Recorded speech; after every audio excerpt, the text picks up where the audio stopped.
Quanto tempo, Diego? Estamos ao E vivo de novo depois de vários meses. Eu achei que você tinha parado de falar comigo por causa do Robinho e a gente vai discutir liberdade de expressão. Bem oportuno. é a liberdade de gostar do Robinho e de achar que o Neymar não fez nada de errado. O engraçado é que a gente se reconciliou, na verdade, é brincadeira, porque na verdade o Diego estava passando por momentos difíceis e não entrou em contato comigo. E agora a gente vai brigar de novo, eu tô sentindo aí, né? Pam, pam, pam. Não sei, não sei. Grandes emoções. Vamos concordar discordando, como sempre, né? A discussão é sobre liberdade de expressão e tem aí um estopim de uma nova polêmica que está sendo bastante popular na internet, que foi uma entrevista concedida por Kim Kataguiri e Tabata do Amaral, essa é dose de leão, hein? Ao Flow. Exatamente. Você viu a entrevista completa, Diego? Olha, eu confesso que não vi e tenho preguiça de imaginar assistir, mas eventualmente eu vou assistir. Até do Moro eu assisto. Então a gente tem esse instinto masoquista, que nem um amigo meu fala, é cracudo da política, né? Então a gente, tudo cracudo de política, né, acaba vendo. E nada, né? Contra, enfim, você entende o que eu quero dizer. Mas assim, eu não vi. Eu vi o Você trecho agora específico. demonstrou seu preconceito contra os usuários de Não, crack. não, não, não vem com essas. Entendeu o que eu quis dizer? Agora sim, eu acho. Bom, eu acho nada. Eu acho que o Monark é um dementador. A gente vai falar melhor depois. Mas quanto ao vídeo, não assisti inteiro, pretendo assistir. Mas Diego, posso? Não, tem certas coisas que não independem de contexto. Esse é o ponto que eu não ia dizer. quero cercear É o seu isso. direito de fala, não, você vai falar. Mas isso É. não tem relação com o tema central, mas foi o que eu achei mais curioso do pouco que eu vi da entrevista. Sim. Aliás, foi você quem mais sugeriu hoje de manhã.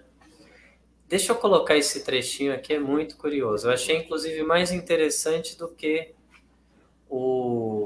a fala polêmica do Monark. Ai, detesto Ouve essa só. palavra polêmica. Que É. acontece.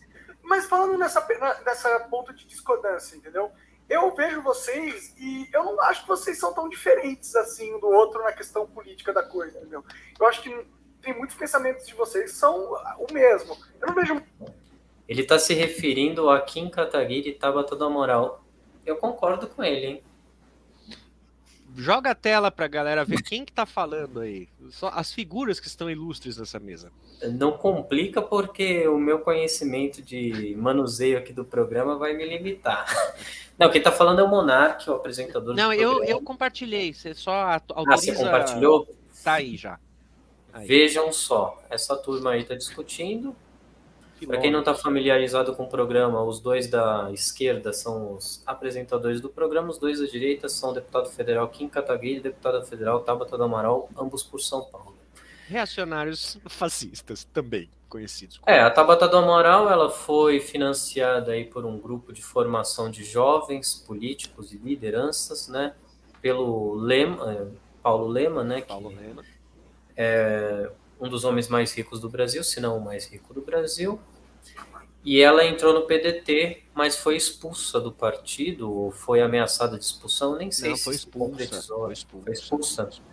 Foi Um expulsa, ela foi império. criticada pelo Ciro Gomes, que era a personalidade mais forte e influente do PDT, e o Kim Kataguiri, que eu acho que Oh, não, dispensa deixa eu falar do apresentações. que. Não, não dispensa, não. Fica à Eu quero vontade. falar desse cara, por favor. Eu vou tirar um pouquinho ele da tela aqui, só para o pessoal não se assustar. Certo. O Kim Kataguiri, para quem não conhece, é um jovem, né, do MBL, esse movimento de arrombado, né, que, bom, na verdade, assim, ele pertence ao movimento chamado Movimento Brasil Livre, que foi o movimento que surfou nas jornadas antidemocráticas e golpistas que nós tivemos aí em 2013, não foi? A partir daí. Cabe ressaltar que ele e essa galera, essa juventudezinha aí, essa juventudezinha do MBL, embora não tenha sido diretamente financiada pelo neoliberalismo, foram indiretamente financiadas por, assim, aquela coisa, channeling, né, que eles chamam, que, assim, a empresa que financia a outra, que financia a ONG, que financia o grupo, que dá uma moeda para alguém. Então, não é diretamente financiado, mas o dinheiro veio de lá. Por grupos de direita americana. Tem uma matéria excelente da Pública, da Agência Pública de Jornalismo, que, assim, esmiuça quem é o MBL, quem é Kim Kataguiri e quais são os interesses neoliberais que os representam e os financiam. A gente vai deixar esse link para você na descrição. Só não coloca aqui na tela agora porque a gente esqueceu de deixar separado. Mas esse texto Ô, Diego, assim, é é difícil riscado. dizer assim, contundentemente quais são as raízes originais do Movimento Brasil Livre, mas já que você falou, e o tema não é esse, mas já que você falou, né, o Movimento Brasil Livre, ele chupinhou o nome do Movimento Bolívia Livre, que esse sim era diretamente apoiado e financiado pelo Jeffrey Sachs, que é um dos personagens aí envolvidos na disseminação desses think tanks que promovem o neoliberalismo. Mas, enfim, independentemente disso aqui, eles têm a liberdade de defender as ideias que eles defendem, não? Então eu já uso isso para entrar nesse tema, porque a polêmica do dia é que o monarca disse que se deveria ter a liberdade de constituição de um partido nazista no Brasil. Eu me pergunto, afinal de contas, se nós podemos ter neoliberais assumidos, se a Igreja Católica, que foi responsável por alguns dos maiores massacres da história da humanidade, inclusive pela Santa Inquisição, desde o século XIV até o século XX, e as pessoas podem professar essa tese. Se nós podemos nos dizer comunistas, apesar de haverem experiências comunistas que ceifaram a vida de muitas pessoas, ou pelo menos dizem que ceifaram. Há quem diga que na grande fome de Holodomor na Ucrânia, em 32 e 33, morreram muitas pessoas. O engraçado é que ninguém disse que você não pode ser capitalista, porque na Somália e na Etiópia houve grandes caristias, inclusive canibalismo, por falta de comida. Quer dizer, é uma questão muito complexa, assim, eu não quero fazer parecer com que o tema é mais simples do que ele é. O Diego paralisou na câmera. Diego, você me ouve? Diego?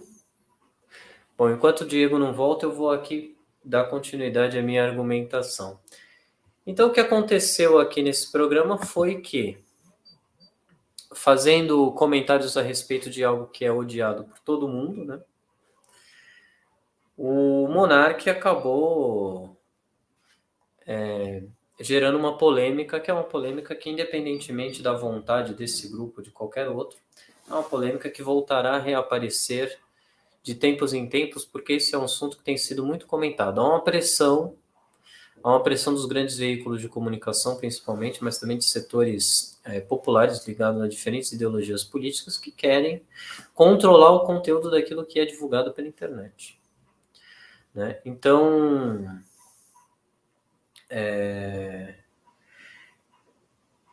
isso necessariamente nos leva a um questionamento a respeito de até onde o controle do que é divulgado pela internet pode ser feito, ou por uma empresa privada, que são as grandes plataformas que permitem que o conteúdo seja veiculado, ou pelo Estado, ou por alguma organização qualquer que teria esse poder aí nas suas mãos. Né? E é evidentemente que mesmo aqueles que defendem que haja um controle, eles não confiam cegamente que esses poderes serão usados, utilizados de maneira razoável, de maneira benéfica para o conjunto das pessoas e da sociedade. A gente teve aí, por exemplo, uma fala também nessa semana, que também é bastante polêmica, aí, da Whoopi Goldberg, a atriz norte-americana.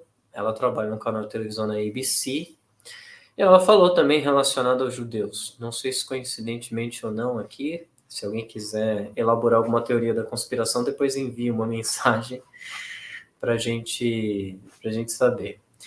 Mas o fato é que ela falou que não há racismo na questão do judaísmo, simplesmente porque não há negros envolvidos, são só brancos, quer dizer. Então, o preconceito racial ou étnico seria exclusividade. Diego está voltando aqui. Eu estou falando, Diego, da Whoopi Goldberg, da declaração que ela deu que a fez ser suspensa da ABC, coincidentemente também por causa dos judeus. Coincidentemente ou não, né? Se você quiser também elaborar sua teoria da conspiração, você pode elaborar e dizer pra gente. Mas a questão central é essa do controle do que pode e do que não pode ser dito. E é uma questão polêmica. Diego, o que você achou aí da fala do monarca? E aqui o Carlos Rané escreveu para a gente, está dizendo, ele agora pediu desculpas, mas só piora cada vez mais a parada, o doidão do monarca. Bom, Primeiro, meu áudio tá ok aí? Você consegue escutar meu microfone? Tá, eu acho que estava um pouquinho mais alto antes. Vê aí se. Tá, alguma coisa, você não sei quem Não, mas tava tá vendo ao bom. vivo. Minha gata pulou do computador, o computador mexeu e aí bagunçou alguma coisa no meu Linux aqui. Bom, então, mas vamos lá. Repita a sua pergunta, por favor. Não, eu estou dizendo que esse Ou a assunto aí pergunta do ele nosso vai amigo. reaparecer de tempos em tempos porque há realmente uma disputa entre o controle daquilo que pode ser dito na internet, principalmente, e quem seriam os responsáveis por fazer esse controle, né? Eu queria saber se você acha realmente que esse controle tem que ser feito, quem é que pode exercê-lo, né? Nem todos aqueles que defendam que haja controle chegam a um consenso em relação a quem deve exercer esse controle. Imagino que, em geral, assim, o senso comum seja de que seja um órgão controlado pelo conjunto da população, assim, ou por representantes populares, ou pelos políticos profissionais que seja, né? E não pelas plataformas privadas que divulgam esse conteúdo, embora eu ouça muita coisa estranha no debate. Uhum. Olha, é, é um tema que, na verdade, eu acho que é uma falsa polêmica. Sai daqui. Minha gata tá querendo ir lá de novo. Eu acho que isso daí é uma falsa polêmica. No sentido de que assim, então quer dizer que a gente não tem a liberdade. Não, olha, as pessoas elas devem ser livres, e eu acho que é até um conceito simples de entender. As pessoas elas devem ser livres para dizer o que elas pensam. E a partir do momento que o que elas pensam, que elas dizem, o pensamento, elas exprimem um pensamento que é criminoso, elas que arquem legalmente com o peso do seu crime. Entende? A lógica é muito simples. Mas, o Então, Diego, quem é que vai ah, definir que ideologia é uma ideologia criminosa? aí a gente entra num tema bacana. E aí sim, porque embasado, alicerçado nesse discurso, a gente pode ouvir como o Kim Kataguiri mesmo fala em uma parte dessa entrevista. Mas então a gente tem aí o comunismo que é legalizado. Espera um pouco. E aí vem a resposta à sua pergunta: quem é que define? Quem define é a história. Tem até fogos para minha fala aqui. Então, assim, quem define é a história, com H maiúsculo. Mas aí você. Não, não há relativização. O comunismo, especificamente, veja, existe uma diferença muito clara e é uma falsa equivalência. O comunismo não é, aspas, aspas, uma ideologia desenvolvida com o intuito de assassinato em massa. Esse é o limite. O comunismo não é a ideia de que você tem que matar alguém porque alguém é inferior. A ideia do comunismo é a geração de uma nova sociedade através da. Teóricos e teóricos, estudem socialismo e comunismo, amiguinhos, porque é outra coisa. O nazismo, aí de novo, quem é que é o juiz? É a história. O nazismo, ele é uma política ideológica de extermínio em massa. Ô, Não Diego, tem mas vírgula, essa entende? tese Então, não poderia, essa tese não poderia dar margem à criminalização de religiões, por exemplo, que falam a respeito da condenação dos apóstatas ou a perseguição dos infiéis, alguma coisa desse gênero? Não seria é, uma restrição de muito maior envergadura se a gente usasse esse critério? eu acho que. Vamos lá. Boa pergunta também. Eu estou colocando cascas de bananas de longa quilometragem para ver se você escorrega aí. Se não, é ótimo, provocações. Temos dois Abujanra aqui, é isso que acontece. Então, saudoso Abujanra, você, Marcelo Tass, não sabe o que está fazendo na Nossa, vida. né? Agora você falou Marcelo tudo. Tass. É isso. Era o Marcelo. que muita gente queria dizer, muita gente que gostava do programa. Não, Marcelo Taz e o Monarca, inclusive, eu acho que devia ter um tipo de imposto só pra gente como eles, que é imposto de oxigênio. Essas pessoas deviam pagar imposto para respirar. Porque assim, é um peso pra humanidade de gente assim. Vem cá. Mas vamos lá. Me perdi aqui. Então é o Monarca e o. Não, a questão é se não As daria religiões. margem. Se esse seu critério Então, não daria margem. vamos criar uma religião aqui. Tá? Então nós temos uma religião cujo um dos. Aliás, não precisa nem criar. Eu vou pegar uma dos Estados Unidos que eu descobri esses dias. The Church of Euthanasia. Para quem tiver curiosidade, a Igreja da Eutanásia. O link deles é churchofeuthanasia.com. Então, assim, eles têm lá nas premissas deles que eles pregam a eutanásia coletiva e voluntária, né? Tem que ser voluntário. Então você tem que querer ser Ufa. né? Ufa. Né? Pois que bom. Então, assim, eles pregam a eutanásia voluntária. Eutanásia não coletiva seria o mesmo que assassinato, não? Pois é, No é meu outro léxico. eufemismo. Agora, você vai dentro do site deles, você tem ali uma receita de como preparar carne humana. Tá lá, tudo. Pegue o corpo, faça assim, retalhe assim assado. Aí aqui no pescoço você faz assim, você degola. Como é que você faz para sangrar um corpo? Quais são as melhores cortes de carne humana? Então espera um pouquinho. Espera um pouquinho. Essa é uma religião mesmo, porque os Estados Unidos é esse lugar bizarro no universo. Essa é uma religião que prega a eutanásia voluntária e que faz apologia ao canibalismo, ensinando como você faz para você matar alguém, retalhar e comer. Bom, deve ser criminalizado? Aí, de novo, é a história que define, com H maiúsculo. Se o contexto geossocial, político, jurídico de uma determinada sociedade considera alguma coisa como um crime, é um crime. Quem define isso? É a sociedade. Então, Eu quer dizer, digo, mas é a assim, sociedade, são juízes, né? São os todas as escalas os aí. modernistas, por exemplo, ao dizerem que só a antropofagia nos une, não poderiam eventualmente ser condenados numa sociedade que proibisse essa religião? Nossa, Não, é olha, verdade, porque extrapola. a carne do Mar de Andrade deve ser muito ruim. Não, olha, eu entendo o seu ponto. O que eu acho que Parece deve ficar. brincadeira, mas não é. Não, exato. Eu acho que mesmo porque numa histeria dessas, um governo Moro. Vamos pegar um outro exemplo aí do outro extremo. Um governo Moro, de repente, teria Isso popularidade deveria ser proibido. O governo Moro deveria ser proibido. sim, da Terra. Um governo como o Moro, por exemplo, não tem a menor sombra de dúvida que tentaria criminalizar o comunismo, alegando, aí é que vem a coisa, falácias da história, falácias históricas, usando Holodomor, usando... Para você que está assistindo a gente tem um vídeo muito bom sobre União Soviética, então, para entender melhor sobre a União Soviética, tá lá a história da União Soviética inteira, despretensiosamente em 1 hora. Mas voltando, uma pessoa intelectualmente desonesta, e esse é que é o ponto-chave de se entender por que democracias dão errado. Uma pessoa intelectualmente desonesta e com eivos, com características sociopatas, prospera numa sociedade que permite e aceita e tolera discursos sociopatas. Isso daí é, de novo, qualquer sociedade, um planeta qualquer do universo. Se 1% da população mundial é inerentemente sociopata, não há como você ter democracia.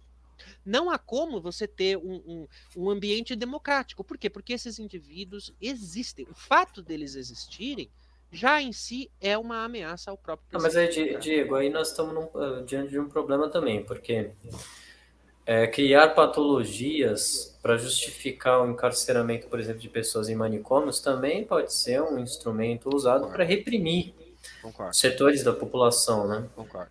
A antipsiquiatria, por exemplo, para ver como o tema é abrangente, o Ronald Lang, etc., e outros tantos, eles achavam que a esquizofrenia era, na verdade, uma doença artificial criada justamente para impedir assim, a rebelião da juventude, ou para conter um pouco.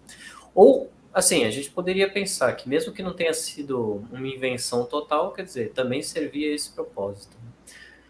Eu acho muito complexo, assim, eu acho que é um tema que merece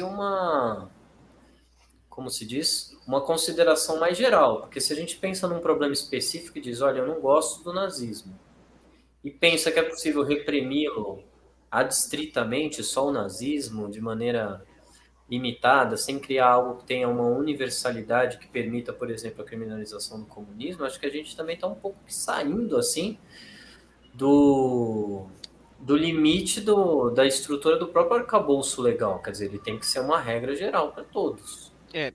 Eu vou pegar essa sua consideração e vou amarrar com um tema que nos é muito querido, que é o anarquismo, certo? Que as pessoas confundem com baderna, com zona, né? Tem duas coisas que a gente tem que ter em mente. Tá?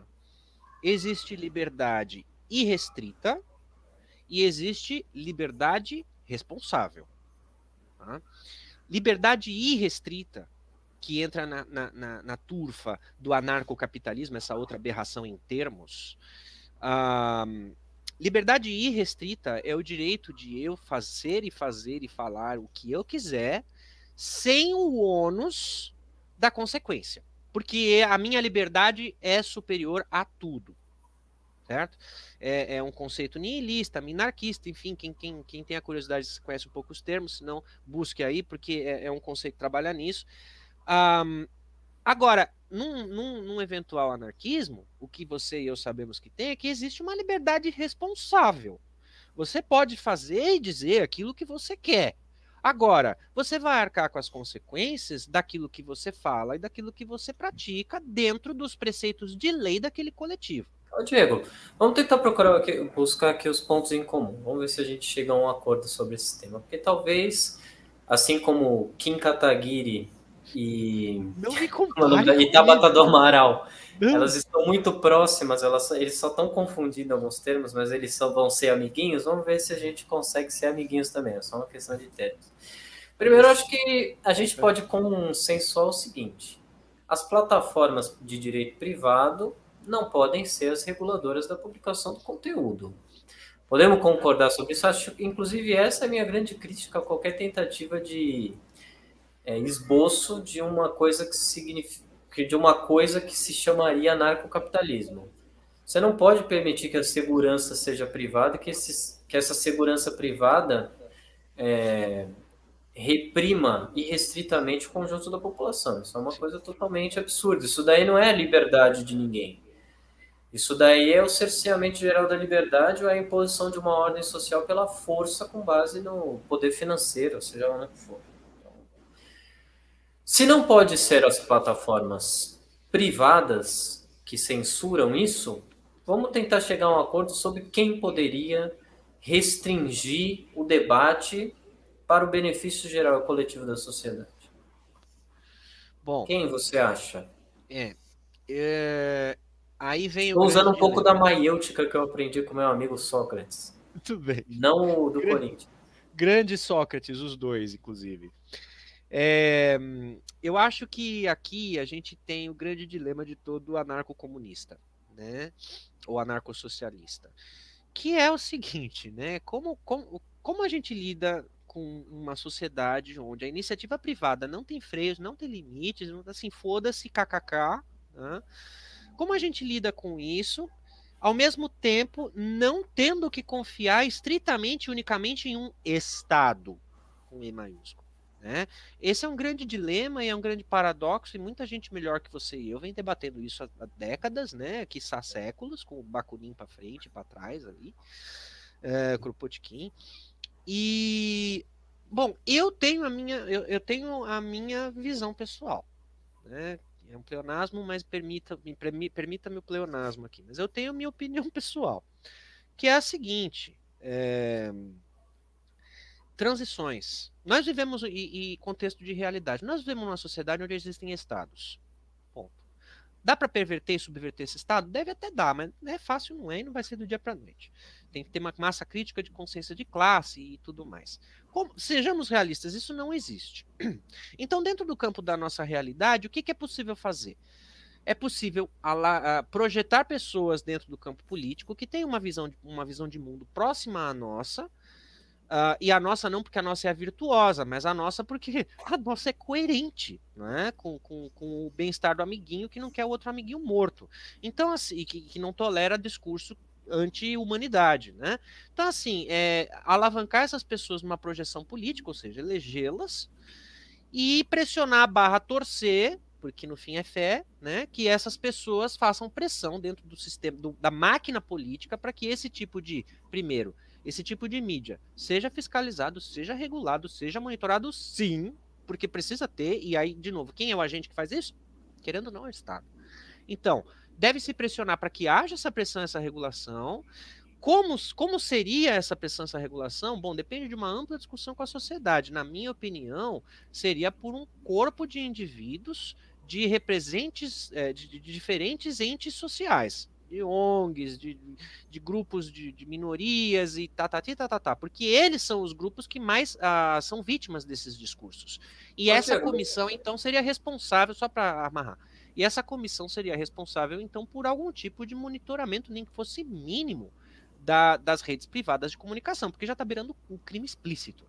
Diego, mas isso não abriria espaço por outra via, pela via parlamentar institucional, para os mesmos excessos, para as mesmas Abriria. arbitrariedades, afinal de contas, Hitler foi eleito democraticamente. Sim, eu concordo plenamente. Isso abriria. E é por isso que eu disse. Esse é um paradoxo do anarcocomunista. E é um paradoxo que a gente tem que lidar. A gente precisa de um ente regulador até que não haja necessidade de um ente regulador. Esse ente regulador, com suas perfeições e imperfeições, é o Estado. Ele pode gerar imperfeições, mas aí, de novo, cabe a nós anarquistas, que sempre apanhamos primeiro, né? Ser os primeiros a questionar quando o Estado avança no seu direito de garantir direito, por assim dizer. E o que você. Agora, vamos lá, ó, agora é o outro abujanra aqui. Você Manda não ver. acha. Agora eu Tô vou pelo outro preparado. lado. Você não acha que. Você não acha que a falta de supressão desse discurso político poderia servir para a agremiação de mais indivíduos simpatizantes a esse discurso político ideológico? É possível, é difícil de mencionar isso. Uma coisa é certa, a gente está vivendo a experiência contrária. A gente vive essa experiência contrária, por exemplo, na Alemanha. Na Alemanha, de maneira muito mais exemplar do que aqui no Brasil.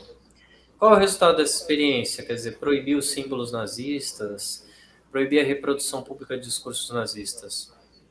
O Alternative for Deutschland cresceu assustadoramente, teve quase 14% dos votos nacionais nas últimas eleições. Esse caminho a gente viu que não funciona. Eu não acho que a coerção não funciona em nenhum ambiente. Pelo contrário, a gente tem exemplos também de que a coerção funciona. Esse tipo de estado policialesco. Vou te dar um exemplo aqui, por exemplo, de um duradouro regime militar brasileiro. Ele conseguiu asfixiar e sufocar a oposição. A gente precisa ter em conta o seguinte, ele conseguiu sufocar e asfixiar a oposição num ambiente muito particular, um ambiente de crescimento econômico, de milagre econômico brasileiro.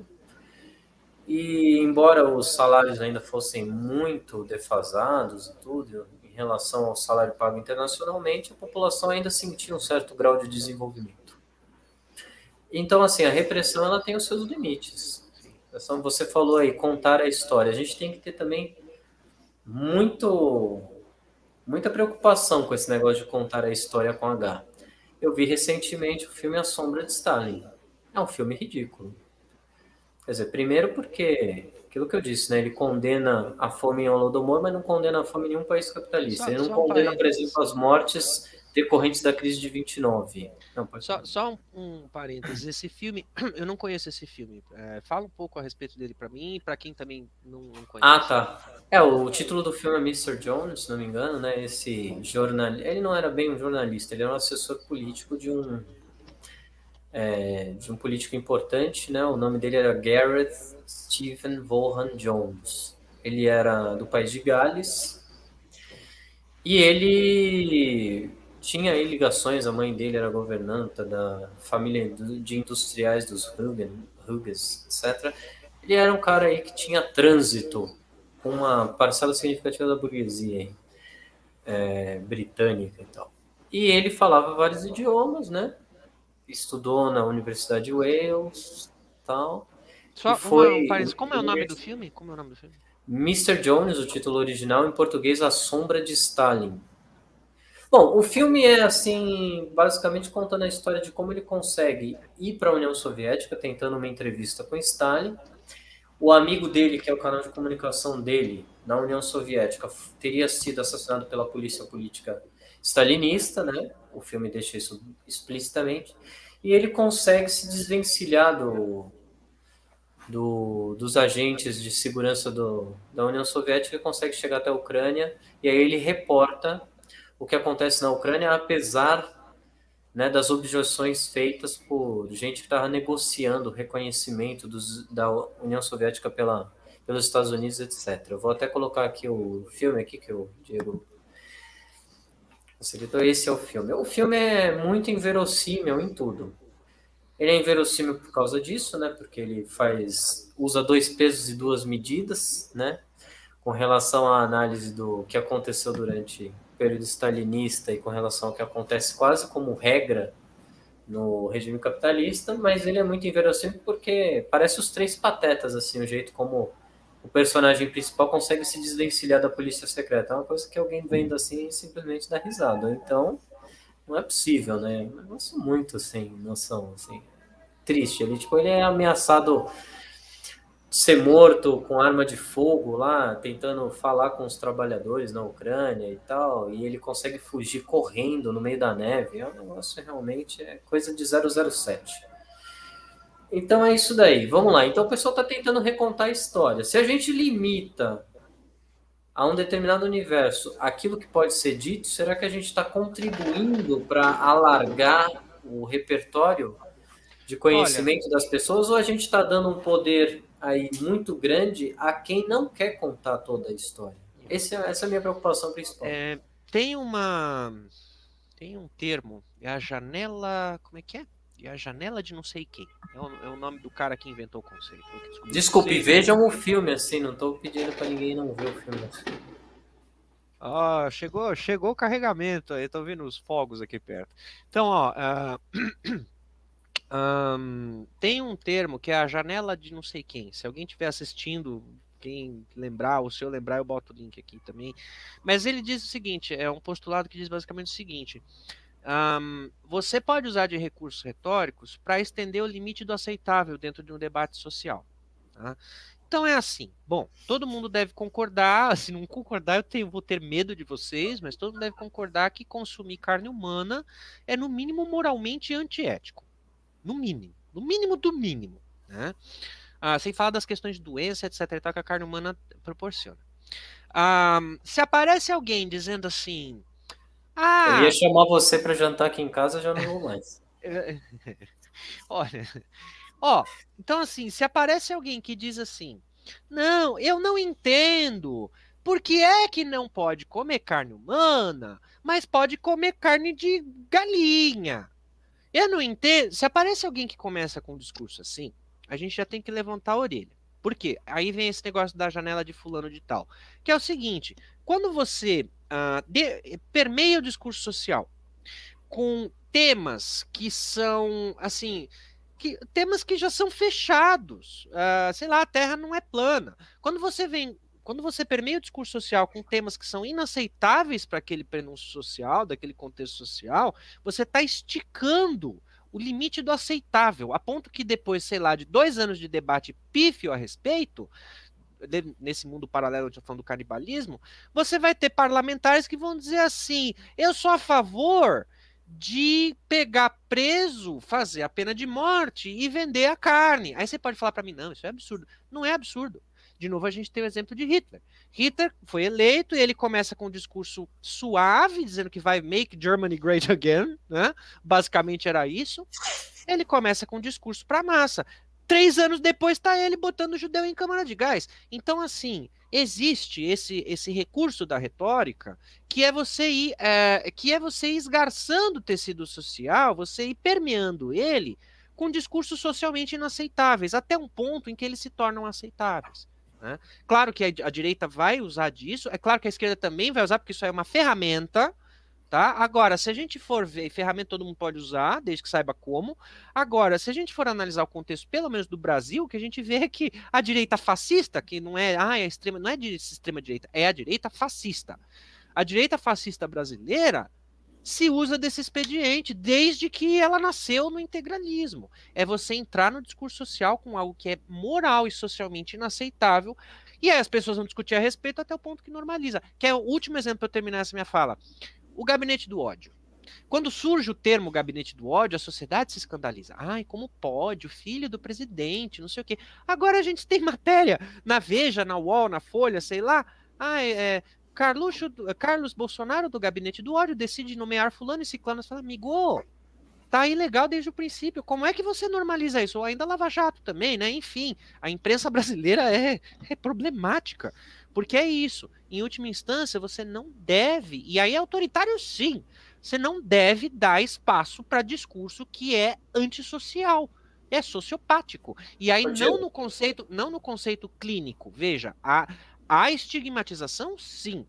Porém, por outro lado, há realmente indivíduos que são naturalmente ineptos a convivência social. E com essa gente não tem papo, tem remédio, não tem outro papo. Agora, assim, eu vou entrar no segundo assunto, no Joe Rogan. Remédio e cana. Ah. É Joe Rogan, é isso mesmo? Hum? Eu esqueço. Quem? O Eu? que discutiu com o Neil Young lá. Ah, é o Joe Joe Rogan, Rogan. né? Então, veja só os abusos, como eles são cometidos e eles são muito Deixa eu triviais. só fazer um parênteses muito rapidinho. Ah, Discorra sobre o tema por uns 5 minutos. Eu vou precisar reiniciar meu computador, tá bom? Que meu som não tá tá, dando entrada legal. Eu já volto aqui, pessoal. sim. Tudo bem, essa é a deixa. O Joe Rogan, ele é um apresentador de programa se não me engano, é no YouTube, né? E ele entrevista vários personagens e recentemente ele entrevistou um médico que fazia algumas objeções em relação à vacina contra a Covid-19. E ele foi duramente criticado por um setor de esquerda, não nem dessa esquerda radical que a gente está acostumado a ver no Brasil, mas da esquerda norte-americana, que tem as suas peculiaridades, que é uma esquerda muito integrada assim, ao regime político, etc. E aí, o Neil Young, que é um músico, né, um compositor de rock and roll, um rock and roll meio folk e tal, que até acho interessante, ele tem algumas coisas interessantes. O Neil Young disse assim para Spotify: ou vocês tiram, é isso mesmo, né, o programa dele no Spotify. Ou vocês tiram o Joe Rogan, porque ele é um negacionista do Spotify, ou eu saio. Quer dizer, ele fez um ultimato para o Spotify. E o Spotify disse que não ia tirar o Joe Rogan porque não fazia sentido, não sei o que lá, e não tirou, e o Neil Young saiu do Spotify. E aí a gente fica se perguntando, né? Isso daí já não era negacionismo nada, né? O Joe Rogan não está defendendo nada contra a vacina, ele está apresentando um outro ponto de vista, e na verdade nem é ele que está apresentando, ele está chamando para ser entrevistado uma pessoa que tem um ponto de vista, nem é contrário à vacina, nada disso. É um especialista de Harvard, eu não separei aqui o nome dele, talvez o Diego depois possa me ajudar. Um especialista de Harvard que estava lá falando a respeito de alguns efeitos que a vacina pode ter e de uma certa limitação que ela tem em proteger contra essas variantes aí, a Omicron e suas subvariantes aqui no Brasil, que são ainda mais contagiosas do que a Omicron. E aí queriam proibi-lo de falar. Isso é uma coisa muito problemática, quer dizer, quem vai dizer qual é o limite do que a gente pode saber a respeito da vacina ainda, que é um assunto que não é um assunto assim tão popular, quer dizer, os conhecimentos de biologia, imunologia, de saúde pública da maioria da população é um conhecimento muito limitado. Se ele não for alimentado por um debate de especialistas que venham a público e digam qual é a sua opinião a respeito do assunto, a gente vai ficar aí fadado a permanecer eternamente na ignorância, quer dizer, sem saber exatamente o que a gente pode e o que a gente não pode fazer. Sem saber, inclusive, que há evoluções na discussão. Você vê, eu vou até apresentar minha própria opinião. Eu defendi radicalmente a quarentena no início da pandemia, desde quando ela foi divulgada e depois quando a OMS reconheceu que se tratava de uma pandemia global. Mas eu achava que a quarentena poderia ser o meio mais eficiente para a gente impedir a contaminação. Eu estou falando, eu dizia, mas na verdade minha opinião também se baseia nas experiências de vários países e na opinião de outros especialistas que continuam a debater o assunto. Então, aquilo me parecia muito razoável. De fato, a China, a Coreia do Sul e outros países que adotaram uma quarentena mais rígida desde o início da pandemia, conseguiram refrear a disseminação da doença. Conseguiram. O número de mortos oficialmente lá na China beira os 5 mil, contra 800 mil mortos nos Estados Unidos, quase 900, contra mais de 600 mil mortos no Brasil, etc. Quer dizer, parecia ser uma medida eficaz, eficiente, poderia eventualmente retardar o processo de mutação genética do vírus, etc. Agora a gente tem uma outra situação, eu acho, completamente diferente. Quer dizer, a gente foi derrotado naquela oportunidade, quem defendeu a quarentena aqui no Brasil foi derrotado. Assim como na maioria dos países do mundo. Aqui não teve quarentena de verdade, coisa nenhuma, a maioria esmagadora da população continuou a circular pela cidade, continuou a ser obrigada a trabalhar. A miséria aumentou drasticamente, o número de moradores de rua cresceu mais de 200%, segundo dados oficiais do governo aqui em São Paulo. E a gente vê aí por todos os lados se alastrar a insatisfação com a pandemia e o boicote às medidas protetivas que foram oferecidas, por assim dizer, pelos governos estaduais e pelo governo federal.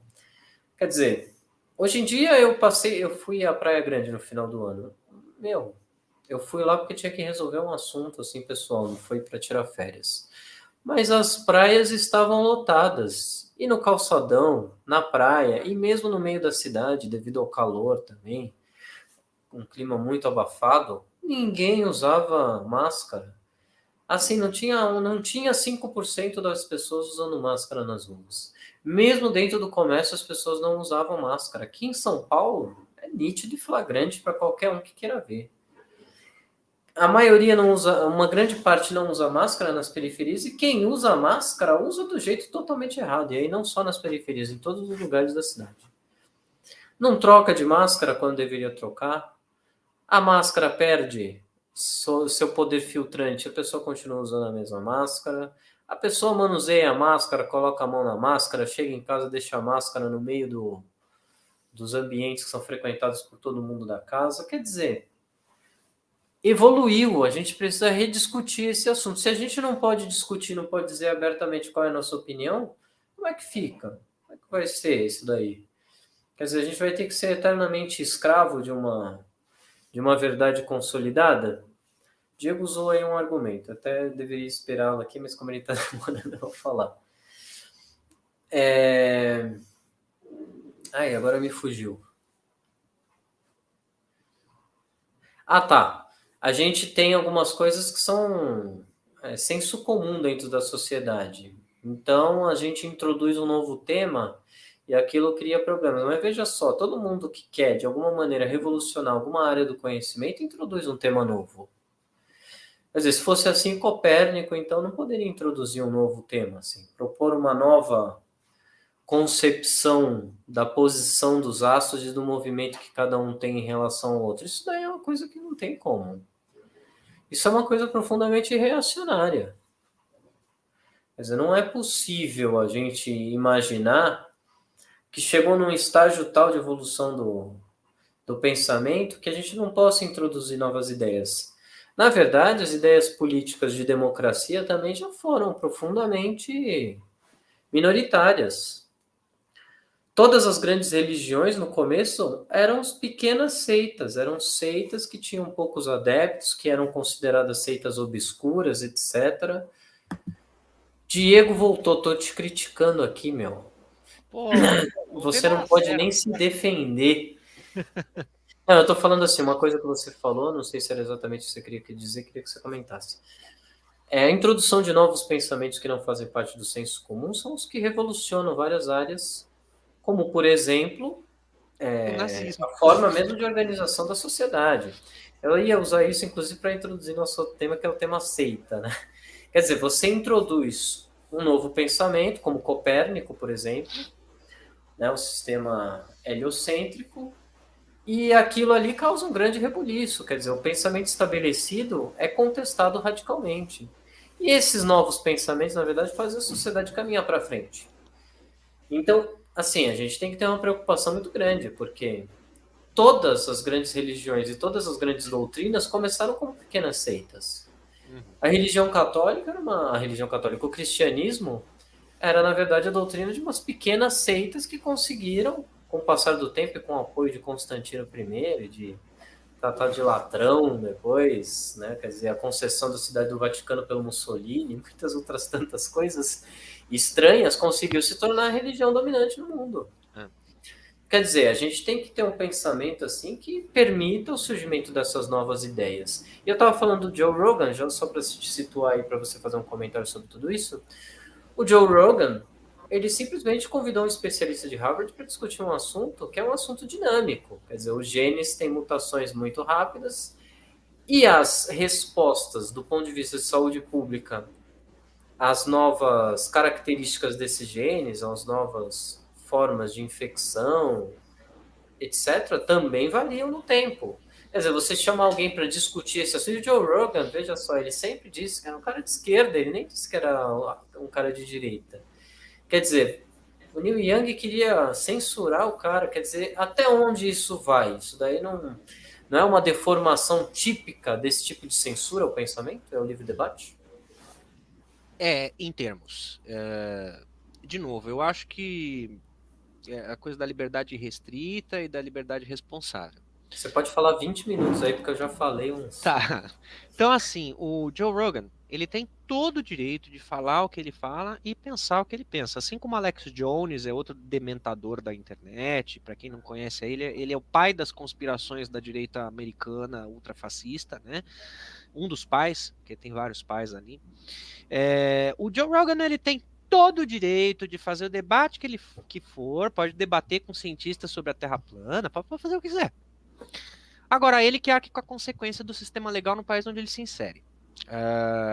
Se eu não, de novo, aqui fica o spoiler. Eu não ouvi o áudio, eu só acompanho a Celeuma pelas matérias de jornal de mais de uma fonte para ter um viés de um lado e do outro para ver e formar minha opinião. Faça isso, inclusive você que nos ouve. Você é de direita, vai ver o que a esquerda fala. Se você é de esquerda, vai ver o que a direita fala. E aí você forma o seu senso crítico. Mas voltando. O Joe Rogan, então, ele falou o que falou, e aí vem aquela enxurrada de eu vou cancelar, eu vou sair, eu vou não sei o que. Tá bom. Quem que tá errado nessa história? Quem que tá errado? Eu acho, assim, pelo que eu vi, tá? Pelo que eu acompanhei, ninguém tá errado.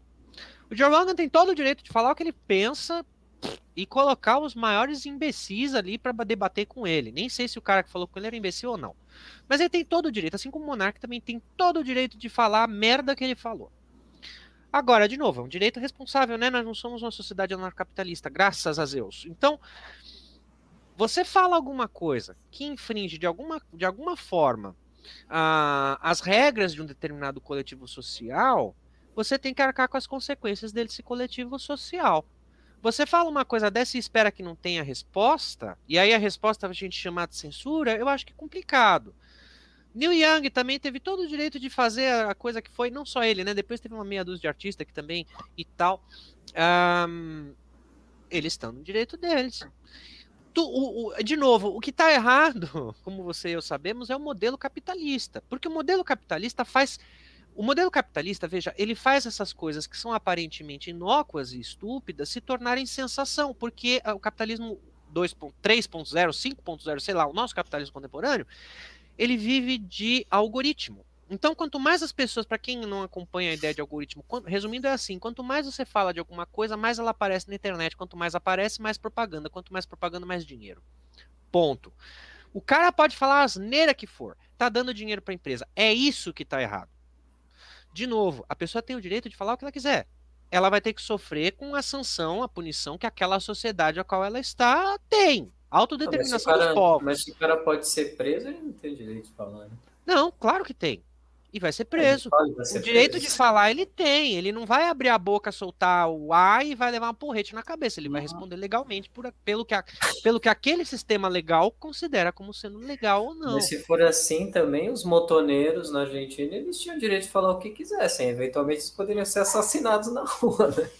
Mas eles podem falar, né? Sim, eu concordo. É isso. A pessoa, mas aí ela tem da ditadura, né? Não, calma. Não, a gente tem que. A ditadura do proletariado. Então, aí, aliás, é um outro bom exemplo. Quer dizer, então você pega então a sociedade, a Rússia czarista, né? A galera não tem porra nenhuma, e aí você tem a Revolução Comunista de novo. Para quem não assistiu o vídeo, assista sobre a União Soviética, que a gente tem no meu canal e no canal do Luiz. Bom, numa sociedade que está tentando combater a desigualdade e todas as outras injustiças, com os erros que eles cometeram e tal, eles têm as regras e as leis dele. Vem um cara, vem um líder religioso dentro daquela sociedade, de novo, da Revolução Comunista. Vem um líder religioso e fala assim, esses caras são do capeta, são do demônio, não vão com eles. Amigo, de acordo com a nossa regra do nosso tribunal aqui, você está falando merda e você vai ser preso. Ponto. Mas isso não infringe a questão, de novo, da liberdade de expressão e do autoritarismo e tal. Vou ser bem relativista no que eu vou falar agora. Infringe e não infringe. Não infringe porque direito de falar a pessoa tem. Na nossa sociedade, voltando agora, não estou falando da Rússia agora. Na nossa sociedade, o indivíduo tem o direito, feliz ou infelizmente, de falar essas coisas. Nos Estados Unidos é pior ainda, como eu falei da Church of Euthanasia. A pessoa tem direito de fazer uma seita como a Ku Klux Klan. Que bom, né? Então, assim, você tem o direito de fazer uma organização social antinegro. Poxa, porque é o seu direito, a sua liberdade. Agora, arque com a sua consequência. Se você tem liberdade para fazer isso nessa sociedade e você no protesto lá você mata alguém ou alguém morre, é crime racial. Uma pessoa que aconteceu, morreu a pessoa negra, é crime racial. Ah, não, Mas foi vamos um ver. acaso, não, foi crime racial. Então, assim, de novo, só para deixar claro, cada país, e a gente vai entrar no tema da Ucrânia, eu vou falar muito disso também. Existe um negócio chamado direito de autodeterminação dos povos. Os povos têm o direito de determinar o seu próprio destino, sem influência de ingerência externa. Ah, mas aquele país faz uma atrocidade humanitária, não sei o quê. Pois é, ele tem o direito de fazer isso. Assim como os outros países têm o direito de aplicar sanção, aplicar isso, aplicar aquilo. São direitos. Tá? Ao mesmo tempo, aí voltando para o nosso micro, ao mesmo tempo que você tem um cara que tem o direito de falar a groselha que for num Spotify, ele tem que arcar com a consequência daquilo que ele falou dentro do que aquela sociedade considera como certo ou errado. Ah, mas Mas a eu gente não vou- considera. Paciência, a sociedade reconhece como certo ou como errado. Se você quer mudar isso, não dá para fazer revolução, então tem que ser por lei. E a lei não é precisa, não é 100%. E aí vem o paradoxo de novo que a gente falou do anarcomunismo, na minha opinião. Vamos tirar a lei um pouco do caminho. Eu vou te perguntar aqui pessoalmente.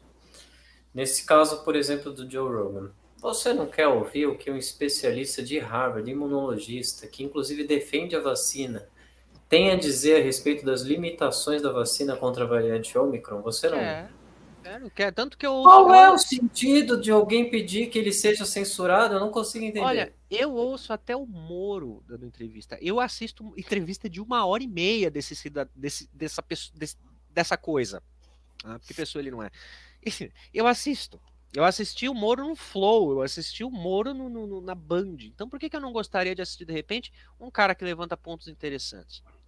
Ok? Já assisti vídeo de terra plana, ok? É importante, inclusive é sadio a gente ter contato com esse outro lado, né? Pra gente criar de novo um meio termo. Eu só tenho acesso ao cinza quando eu conheço o preto e o branco. Tá? Então, eu considero válido. Eu considero a reação. Aí, de novo, o problema é o capitalismo, gente. Como a Rita Von Hunt e várias outras influências falam por aí. O problema é o capitalismo, é a sociedade mercantil de consumo. A partir do momento que um debate como esse veja, o Neil Young está no direito de fazer o que ele fez, de tirar as coisas, outros artistas também. Agora, a partir do momento Não, que o mais importante num debate público é o direito ou não direito, ao invés de a empresa está ganhando dinheiro com isso, aí a gente tem um problema. Aí, não, mas só para vamos para o fechar, conteúdo. só para fechar esse meu argumento. É a mesma coisa com, né, dadas as proporções, é a mesma coisa com o negócio do Monark. Por quê? Bom, ele tem o direito de fazer a estupidez que for, se não for crime, se for crime ele que arque com isso. E aí as patrocinadoras, aí vem essa coisa do capitalismo, que lindo, né? Ah, então quem vai resolver isso é o sistema legal? Não. Quem vai pressionar o cara são as patrocinadoras. Pelo amor de Deus. Como assim? Quer dizer, agora a pessoa, ela não só vai ter que podar o discurso dela, vai ter que. E aí, entende o ponto? Não só a pessoa vai ter que podar, restringir, não sei o quê. Não é porque ela desenvolveu consciência, nem porque ela sofreu uma sanção legal. É porque ela deixou de ganhar dinheiro. E aí a gente tem um problema. O problema principal, eu acho que é esse, a mercantilização do discurso. Mas é que eu estou insistindo nesse assunto pelo seguinte, veja, quando eu estava. Eu sabia que tinha que discutir esse assunto no sindicato onde eu atuo, né? O assunto de qual é a principal.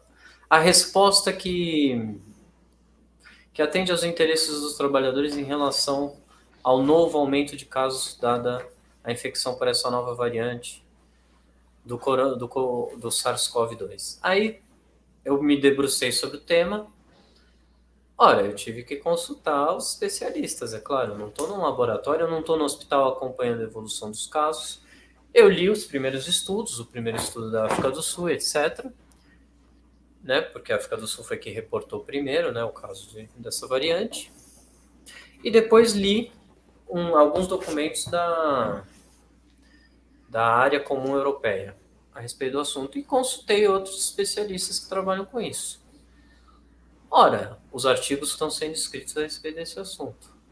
Ora, tem gente que diz que a vacinação tem uma eficácia de cerca de 50%, tem gente que fez teste aí depois da primeira dosagem, de 62% depois da segunda dosagem, esse é o estudo da África do Sul. Aí tem outros estudos que questionam, que apresentam. Como é que eu vou formar minha opinião assim? Quer dizer, a opinião do Neil Young acho que é assim. A opinião do Neil Young é que é um absurdo. A vacina está aí, ela é eficaz contra todo mundo. Quem é que sabe disso se você não está ali acompanhando? Quer dizer, ele é um anticientista, não é o outro que é o negacionista, é ele que é o negacionista.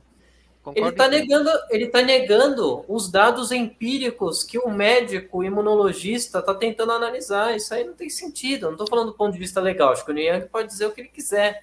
Falando, o que ele pediu é uma coisa totalmente sem sentido e retrógrada. É uma coisa retrógrada de todos os pontos de vista. O Jimmy Dore, daquele Jimmy Dore Show, inclusive gravou um vídeo que eu achei bem interessante, que ele está falando assim, resgatando a campanha que o Neil Young fez contra os organismos geneticamente modificados.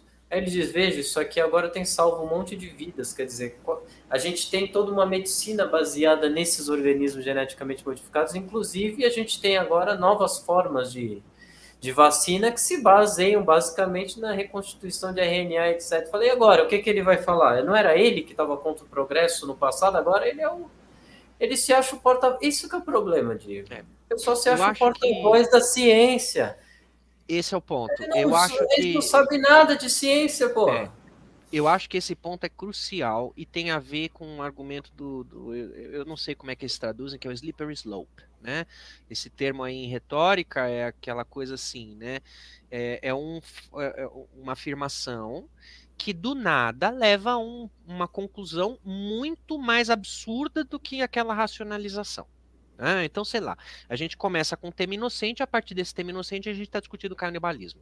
Então, esse chama de colina escorregadia, sei lá, né, o declive escorregadio, não sei como é que traduziria.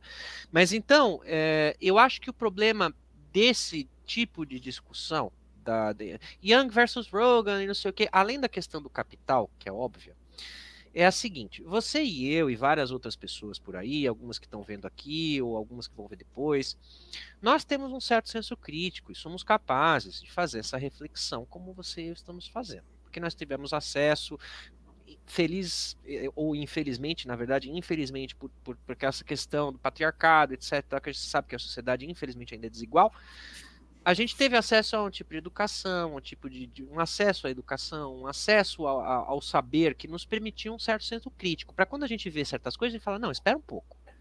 Cadê o outro lado? Esse outro lado é importante. Aí a gente vê o outro lado e fala, ok. São dois especialistas com dois lados. Então agora eu tenho que entender qual que é o lado que de fato é o correto. Ok. Nós temos essa percepção. E, infelizmente, a grande maioria dos seres humanos não. A tia do Zap, o tio do Zap, essas pessoas, e ainda mais com a questão, de novo, problema do capitalismo, com a questão dos algoritmos, as empresas ganham dinheiro por quanto mais as pessoas compartilhem coisa, por mais seja mentira, ou verdade, ou a tal da polêmica. Eu detesto essa palavra polêmica por causa disso. Não é polêmica, tem coisa que é crime, né? Mas enfim. Eu acho que o problema, de novo, não é o discurso em si. A questão é que, como a gente tem uma sociedade muito precarizada intelectualmente, não é intelectual para apreciar uma ópera, não, é intelectual de no tipo ver o Leco Cré, refletir. Como a gente tem um sistema educacional deficitário no mundo inteiro, mas aqui estamos falando do recorte brasileiro, e o americano, como a gente tem uma sociedade muito criticamente precarizada, né? Porque ela tem também que trabalhar para viver, tem que. Você vai pedir para um trabalhador do Uber ler o Capital? Você vai pedir, não dá. Né? Aliás, o Galo, Galo de luta tá cumprindo esse papel, e o Chavoso da USP também, porque as massas, né? As pessoas que não têm essa consciência desde a classe A, B, C, D, E, F, G, H, elas precisam ter essa consciência para ontem. Né? Então, para finalizar esse meu raciocínio, eu acho um pouco complexo quando a gente foca no problema errado. Na minha opinião, a questão do Joe Rogan e do Neil Young e dos outros artistas que o seguiram não é bem essa falsa dicotomia do ele disse algo que não sei o que, ele fez. Não. Eu acho que o principal problema é a mercantilização desse discurso. E porque, veja, até a mercantilização em si já leva à condenação, à censura e, eventualmente, ao tal do cancelamento.